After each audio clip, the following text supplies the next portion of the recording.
तब उसने अपने पिता से झुझलाते हुए बोला, यह एक कौवा है, एक कौवा।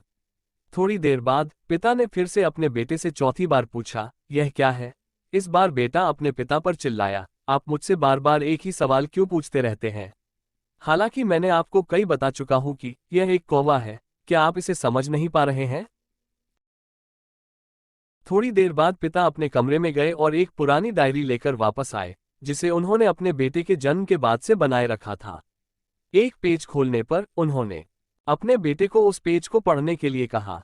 जब बेटे ने इसे पढ़ा तो निम्नलिखित शब्द डायरी में लिखे गए थे, आज मेरा 3 साल का छोटा बेटा सोफे पर मेरे साथ बैठा था।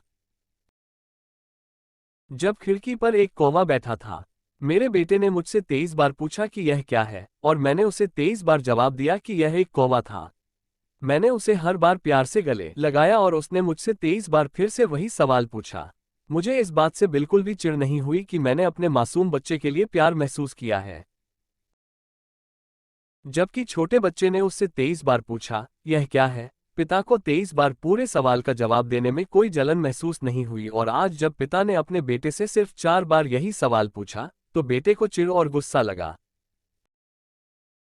इसे पढ़े कि बेटे को अपने पुराने व्यवहार का पता चल गया था, जिससे कारण अब वह मन ही मन उसे बहुत शर्मिंदगी हो रही थी। शायद अब वह अपने बड़े पिता के प्रति व्यवहार का पता चल गया था। इसलिए यदि आपके माता पिता बड़े हो गए हैं होते हुए, वे न तो पीछे हटते हैं और न ही उन्हें एक कष्ट के रूप में देखते हैं,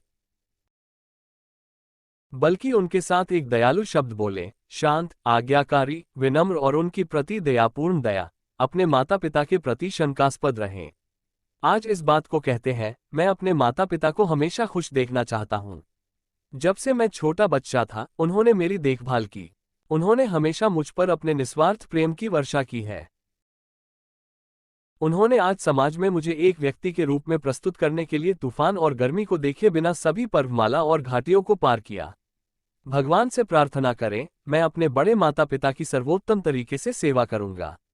मैं अपने प्यारे माता पिता को सभी अच्छे और दयालु व्यवहार दूंगा, चाहे वे कैसे भी व्यवहार करें। तो आप इस कहानी को पढ़ने के बाद जरूर सीखे होंगे। तो आपको ये कहानी कैसा लगा कमेंट में जरूर बताएं।